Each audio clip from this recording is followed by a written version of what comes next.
p.m. Do you know where your children are? Right now on the 10 o'clock news. We've got new details tonight in the case of ICE detaining a graduate of Scarsdale High School when she showed up for an immigration hearing. ICE tonight disputing her lawyer's claim that she is in this country legally. Plus, surveillance cameras capture the moment the marquee outside a historic Brooklyn building comes crashing down onto the sidewalk. What investigators are saying tonight about that location. Good evening, and thank you for joining us. I'm Arthur Chien. That marquee collapse happened at the entrance of St. George Tower on Henry Street in Brooklyn Heights, just steps from a busy subway station. Fox 5's Duarte Geraldino is live at the scene tonight with the latest on this. Good evening, Duarte. Good evening, Arthur. This could have been so much worse. A lot of people in Brooklyn Heights right now are asking tough questions. How long were these marquees unstable? Who knew? And why wasn't something done sooner? Behind me, you can see crews are still working. They've been here all day. You're looking at the marquee that's part of the historic Hotel St. George.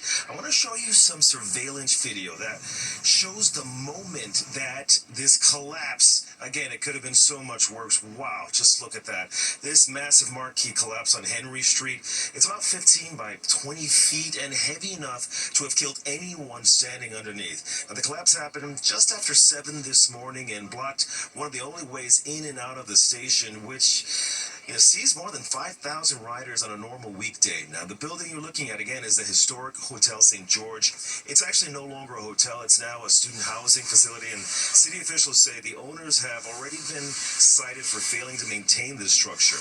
Now, the Department of Buildings released a statement on its preliminary findings. It says in parts, engineers found the collapsed marquee had completely corroded supports, posing serious safety risk. A second marquee at the building is also unstable, forcing us to close both subway entrances until emergency repairs are made.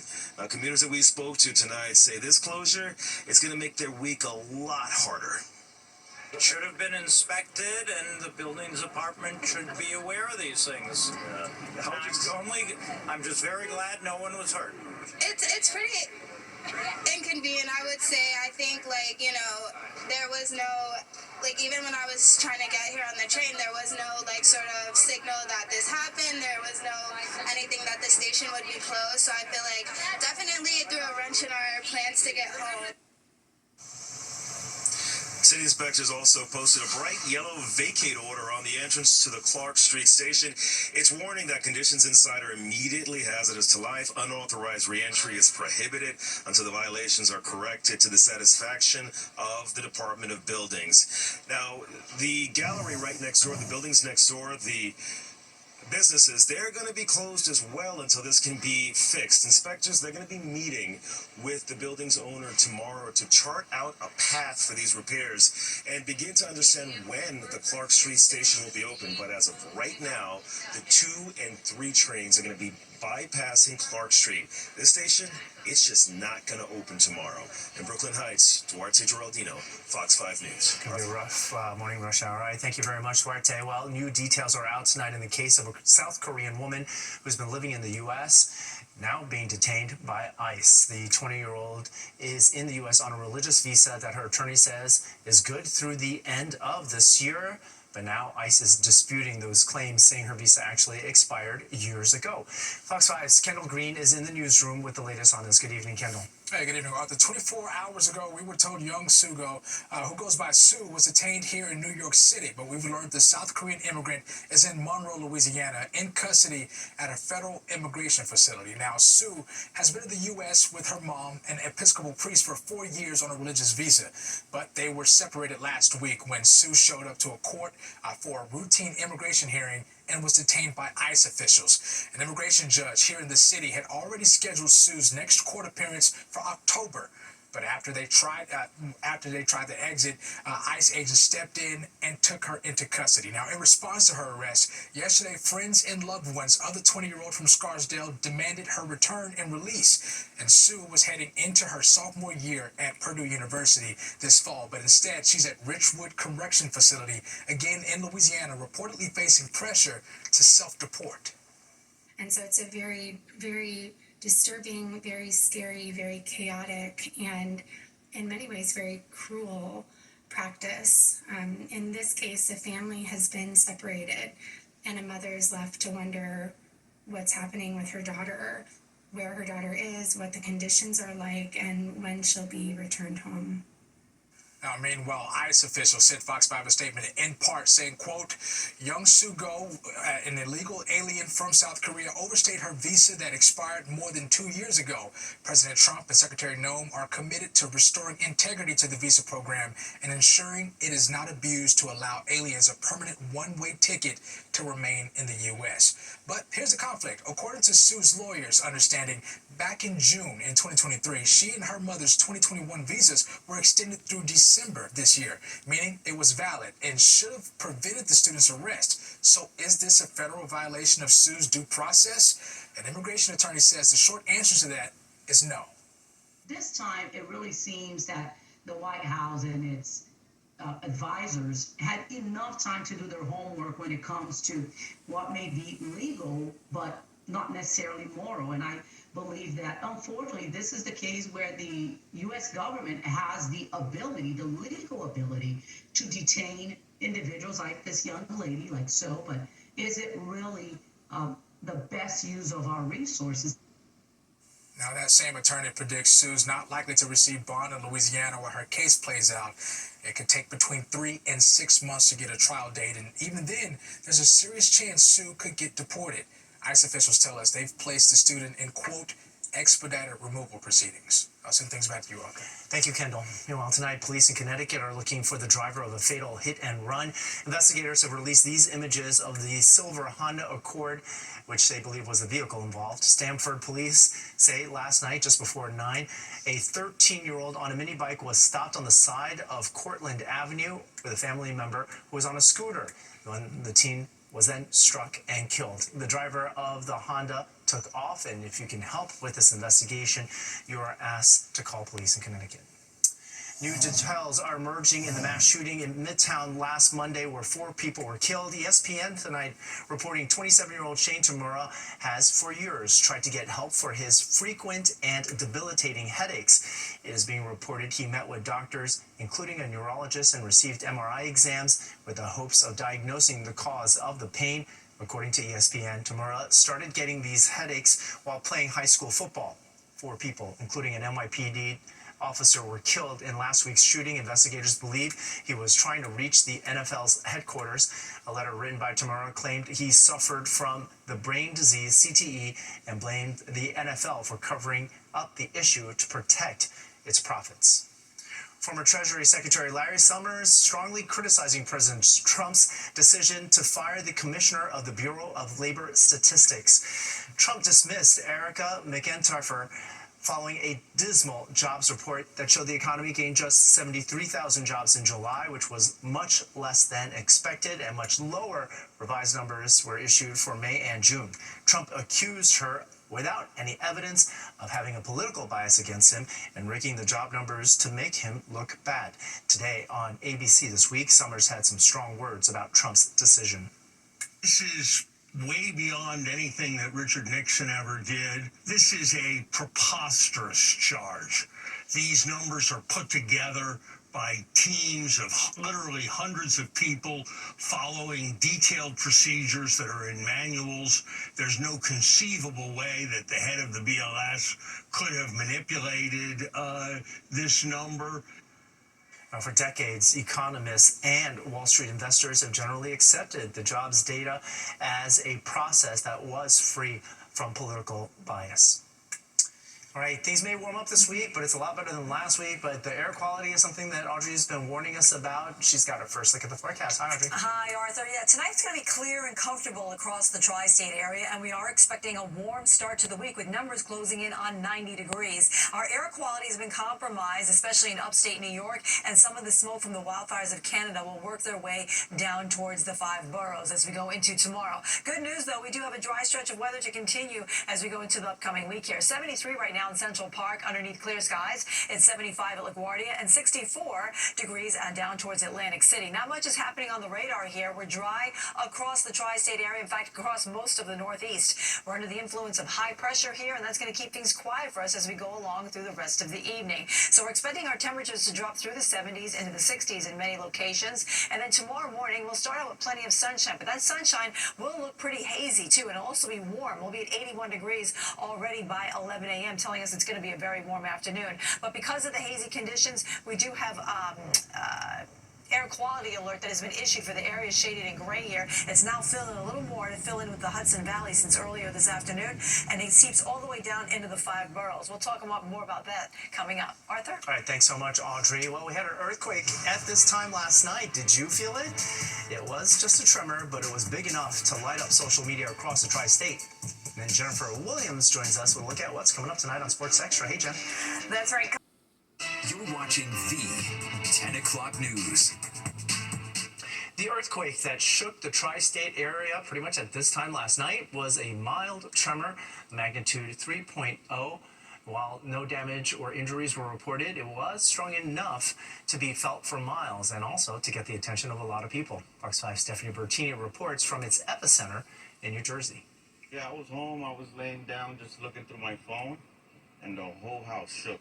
Really? Yeah, the whole house shook. Everybody thought it was probably thunder, maybe a loud truck. Frank Melendez lives in the New Jersey suburb of Hasbrook Heights, where a 3.0 magnitude earthquake hit on Saturday night. You felt it and heard it like almost like a thunder sound. He says right after he felt and heard it, he got his confirmation. It started coming on the news and social media on threads. The quake hit just after 10:15 p.m. I felt the ground shake while I was walking to the car. And literally when I was like, I had seen other people that were around me, they had looked shocked, and that were acting, we had felt that. The U.S. Geological Survey reported more than 10,000 responses to its Did You Feel It website. The quake felt in parts of New Jersey, Connecticut, and New York. Mayor Adams alerting and informing the public. Tremors were felt in Upper Manhattan area. At this time, we have not identified any structural damage. We talked to New Yorkers in Harlem, some who felt it and some who didn't. I heard about it, but I didn't feel it. Just a little shake. I was sitting on my couch watching a movie. Many agree that hearing about an earthquake in the tri-state is unusual. I didn't feel it. Very weird, though. Yeah, I missed it. This earthquake was felt at a radius of 40 miles around the epicenter. Expert Roberto Macis is weighing in on the quake. Even though we don't have the same ratio of or frequency of earthquakes as in California, for example, or South America, but we do have a dynamic geologic framework that is going to produce earthquakes. So again, even though they do not happen as frequent, they do happen, and we can expect more earthquakes to happen in the future. It was April 2024 when the last earthquake affected the area. Because quakes are unpredictable, scientists say there's no telling if another one will come anytime soon. Everybody was good, but it was definitely an experience. No reported damages or injuries came from Saturday night's quake. Stephanie Bertini, Fox 5 News. We've learned tonight that actress Lonnie Anderson has died. Anderson passed away at a Los Angeles hospital following a prolonged illness, this according to her publicist. One of her best-known roles is playing the receptionist in the hit 70s show WKRP in Cincinnati. She starred on the big screen alongside Burt Reynolds in the 1983 comedy Stroker Ace. Anderson and Reynolds later married and became tabloid obsessions, eventually breaking up in 1994. She is survived by her husband, children, and grandchildren. Lonnie Anderson was 79. The Sound of Music, or jazz to be precise, filling the streets of one Manhattan neighborhood today.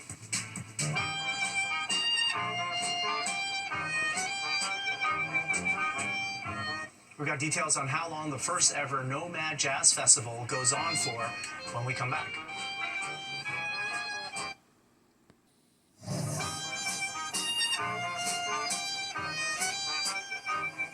Yeah, the sounds of jazz trumpeting through Nomad today. The Gilded Gatsby Jazz Party was held on the Flatiron North Plaza.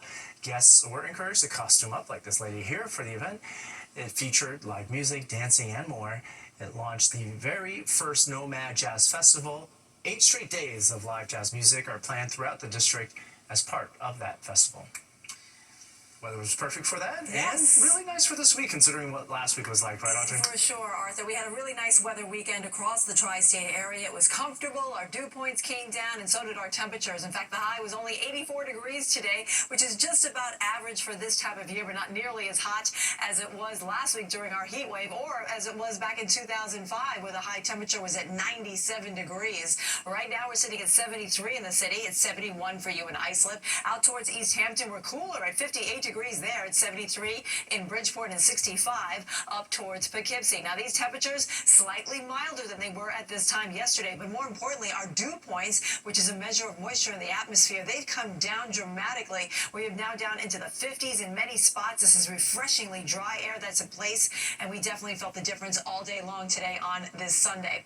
Winds, they're nice and light. They should stay that way for the rest of tonight and through the day tomorrow. Not much is happening on the radar either. We're dry for the rest of the evening. In fact, most of the Northeast is under the influence of high pressure, which is keeping things dry from New England through the Great Lakes and even down towards the mid-Atlantic here. We're going to stay quiet for the rest of tonight. There are a couple of systems, though, that are producing some wet weather in parts of the country, like out towards our west here, and more significantly, this area of low pressure has been producing some rounds of heavy rainfall in and around Georgia and into northern Florida. Fortunately for us, we're under the protection of high pressure, so none of those systems will be affecting us over the next couple of days. So we're expecting clear skies tonight. That will lead us into plenty of sunshine tomorrow. The only factor tomorrow is at the earlier part of the newscast I mentioned, we do have wildfires burning in Canada, and some of that smoke has worked down into the United States. Now, most of it has been plaguing the Great Lakes area as well as upstate New York, but tomorrow we could see some of that haze kind of spill into our region here, and that could shroud our sunshine just a bit. For the most part, we're going to call it mostly sunny, but again, it could be a hazy sun.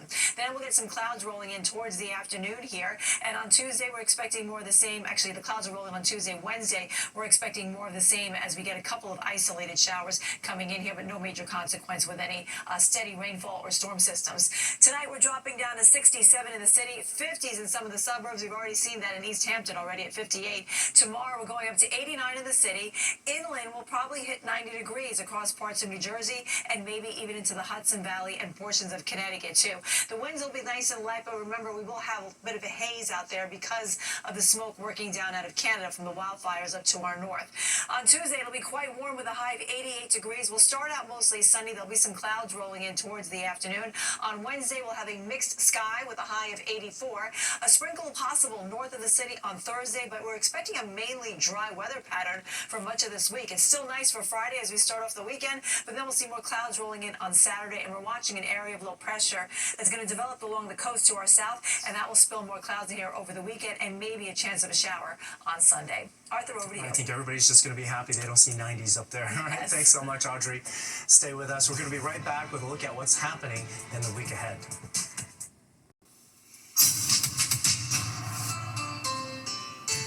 Time now for a look ahead at some stories happening this week.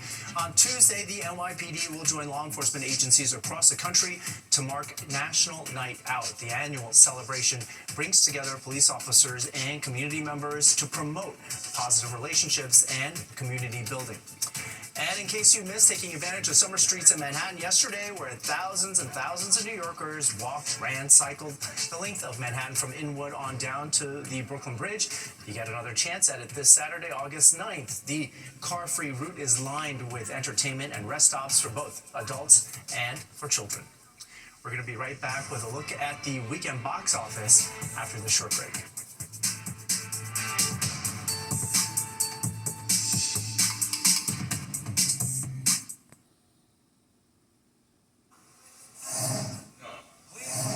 Marvel's The Fantastic Four: First Steps is still torching the box office. The film dominating ticket sales, raking in $40 million during its second weekend. However, it is a 66% drop from last weekend. The Bad Guys 2 opened in second place, swiping $22 million, and Naked Button Gun debuting takes third place with $17 million in ticket sales. That does it for us tonight. You're all caught up for the week ahead.